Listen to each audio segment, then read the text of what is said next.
Assalamualaikum warahmatullahi wabarakatuh. Kembali lagi dengan saya Jihan. Sebelum itu jangan lupa subscribe, like, and comment, and jangan lupa aktifkan loncengnya agar tidak ketinggalan dengan video selanjutnya. Baiklah, pada video kali ini saya akan menjelaskan yaitu tentang konsep dasar komunikasi sebagai ilmu. Kata pengantar tentang komunikasi yaitu komunikasi merupakan proses yang fundamental. Setiap aktivitas individu dalam lingkungan pribadi, sosial maupun pekerjaan tidak bisa dilepaskan dari komunikasi. Setiap karir dalam semua bidang pekerjaan menuntut seorang untuk memahami situasi komunikasi dan juga mengembangkan strategi komunikasi yang efektif, menjalin hubungan dengan orang lain, dan menyajikan gagasan melalui berbagai media seperti media sosial, yaitu Instagram, Facebook, Twitter, dan lain-lain. Komunikasi berasal dari kata komunis dan common yang berarti sama. Bila kita berkomunikasi, maka kita berusaha untuk mencapai komunis atau kesamaan makna. Kesamaan makna dicapai melalui aktivitas berbagai gagasan atau sikap. Komunikasi merupakan suatu proses pertukaran gagasan melalui penggunaan lambang-lambang, baik itu verbal dan non-verbal, untuk mencapai kesamaan makna atau komunis mutual understanding. Komunikasi dan kehidupan manusia. Komunikasi adalah prasyarat kehidupan manusia. Tanpa komunikasi, maka kehidupan manusia juga tidak akan berlangsung. Tindakan komunikasi dilakukan dengan berbagai macam cara, baik verbal maupun non-verbal, secara langsung maupun tidak langsung. Dan juga komunikasi juga merupakan salah satu fungsi vital dari kehidupan manusia. Baiklah, salah satu contoh komunikasi kita yaitu saat berbicara dan berkomunikasi dengan orang lain.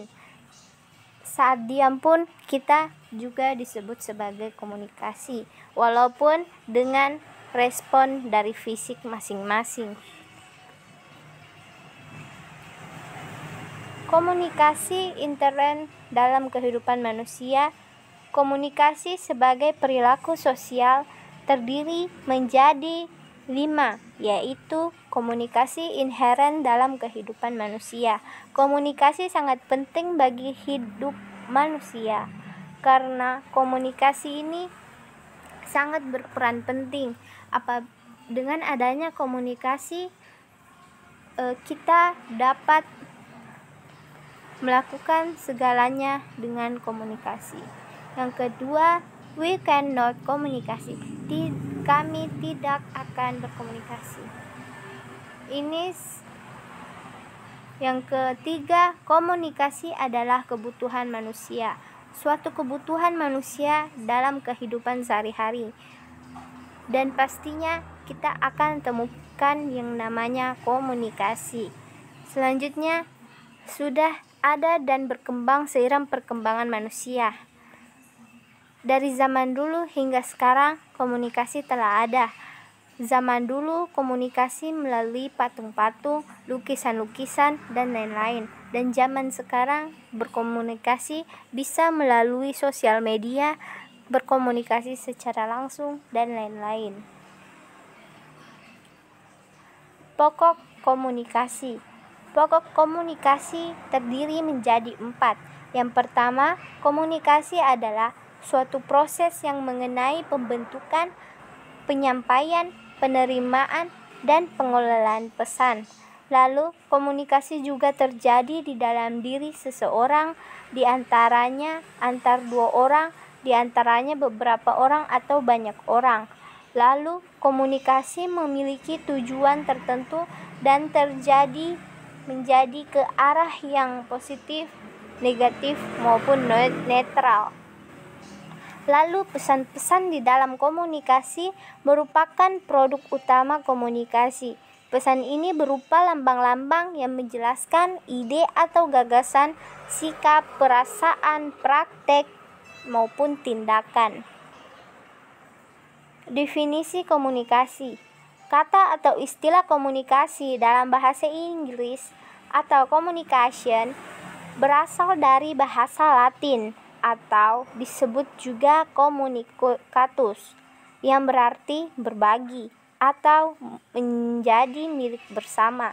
Sehingga kata komunikasi menurut Kamus Bahasa mengacu pada suatu upaya yang bertujuan untuk mencapai tujuan kebersamaan.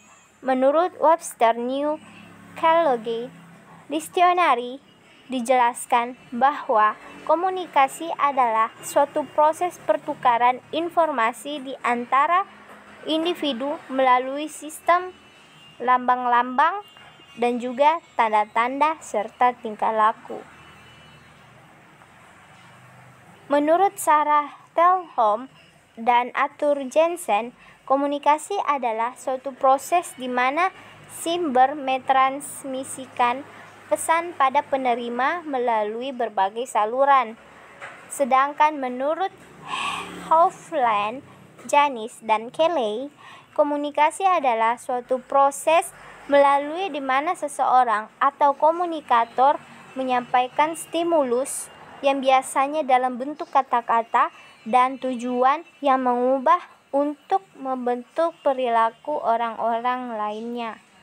Sedangkan menurut Berelson atau Steiner, komunikasi adalah suatu proses menyampaikan penggunaan simbol-simbol seperti kata-kata, gambar, angka-angka, dan lain-lain.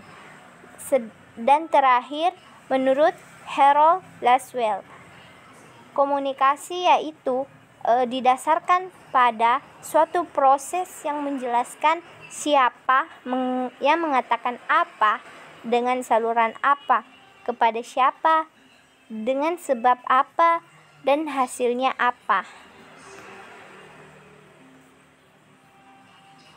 Objek formal dan objek material komunikasi. Berdasarkan objek formal, ilmu komunikasi atau bagaikan suatu bahan komunikasi mencapai suatu sasaran, terjadi secara serasi dan diterima dengan sukarela oleh pihak-pihak lainnya. Berdasarkan material ilmu komunikasi, kenyataan yang terjadi dalam kehidupan masyarakat, mulai dari perilaku dalam menyampaikan, menerima, hingga memanfaatkan informasi.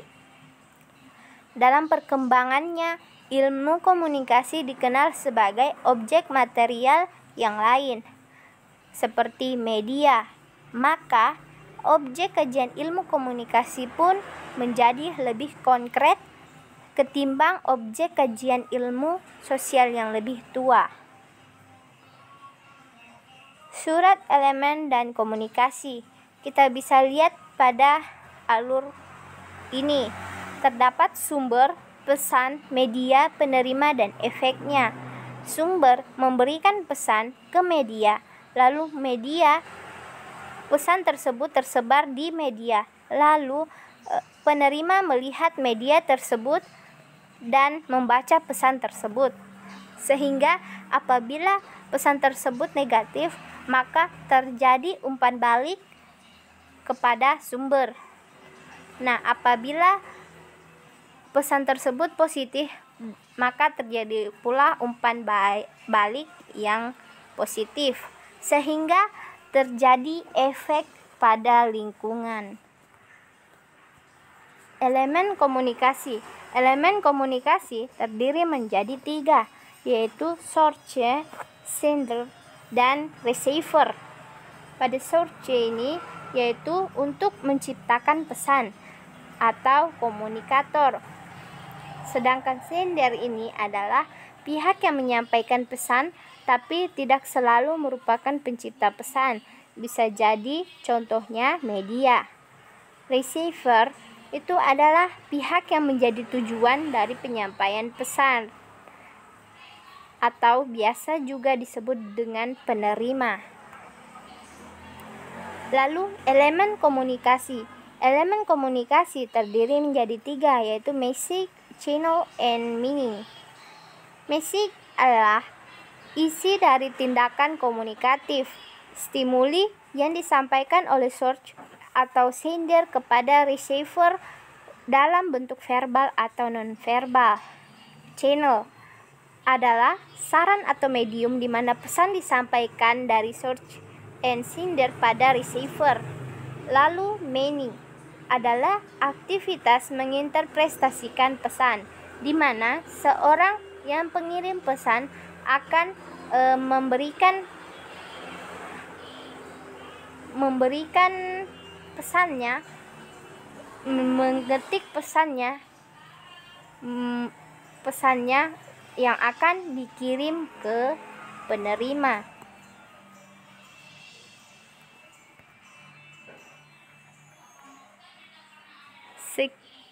Lalu terjadi feedback, efek, dan noise. Feedback adalah respon atau tanggapan terhadap pesan yang disampaikan. Misalkan, seorang pengirim akan mengirimkan pesan ke media. Lalu penerima melihatnya dan merespon pesan tersebut dan kembali ke pengirim. Nah, efeknya hasil dari proses pertukaran pesan.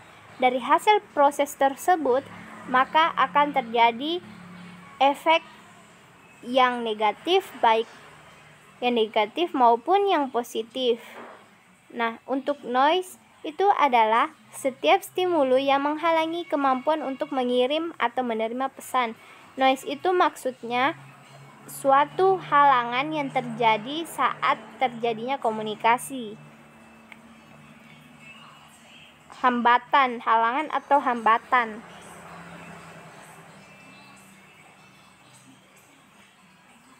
Lalu elemen komunikasi terdiri menjadi 3, yaitu physical noise atau contohnya pada suara gaduh, ruangan yang panas. Physiological noise ini adalah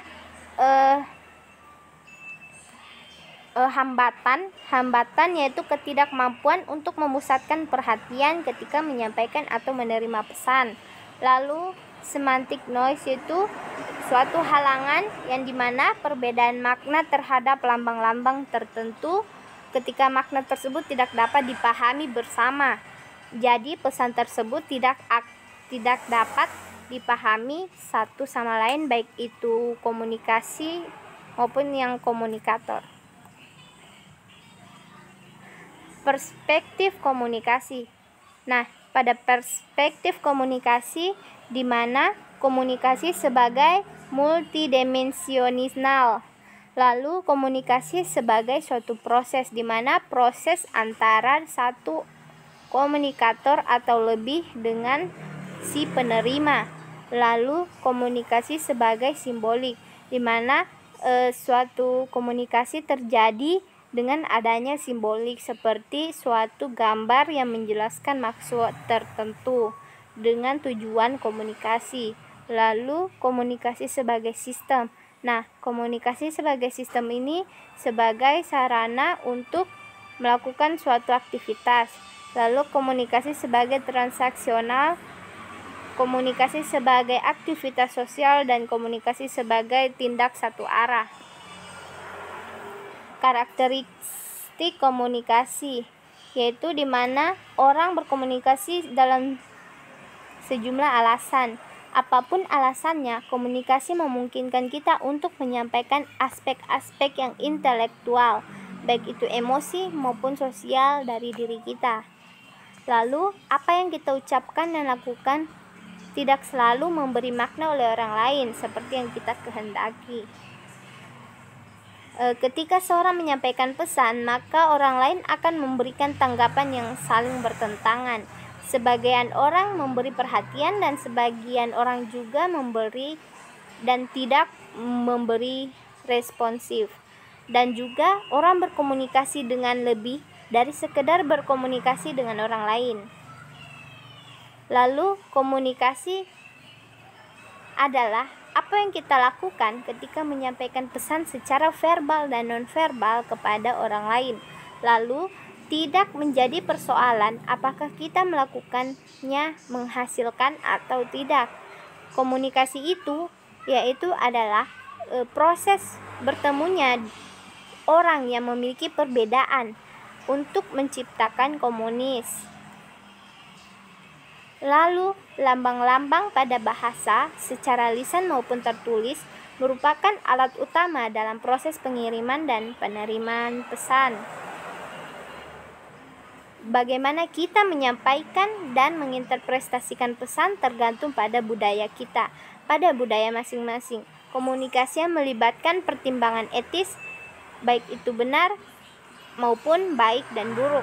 Interaksi yang diharapkan dilakukan secara jujur, menghormati hak masing-masing dan bertanggung jawab terhadap tindakan yang dilakukan. Aksioma komunikasi. Aksioma komunikasi ini yaitu kita mengomunikasikan banyak hal meskipun kita tidak bermaksud secara intensional untuk berkomunikasi. Kita tidak selalu menyadarinya, tapi sesungguhnya kita berkomunikasi. Seperti kita dalam tidak sadar berkomunikasi dengan seseorang tersebut. Contohnya pada konten atau isi yang merajuk pada yang dikatakan. Lalu relasi yang merajuk pada bagaimana kita memberikan makna pada isi tersebut. Dan terakhir, komunikasi bersifat dinamis dan komunikasi ini yang berhubungan antara pihak-pihak yang setara maupun tidak setara. Baiklah, sekian itu dari saya. Mohon maaf apabila ada kesalahan. Jangan lupa subscribe, like, and comment, dan jangan lupa aktifkan loncengnya guys, agar kalian tidak ketinggalan video saya selanjutnya. Wassalamualaikum warahmatullahi wabarakatuh. See you next time. Bye bye.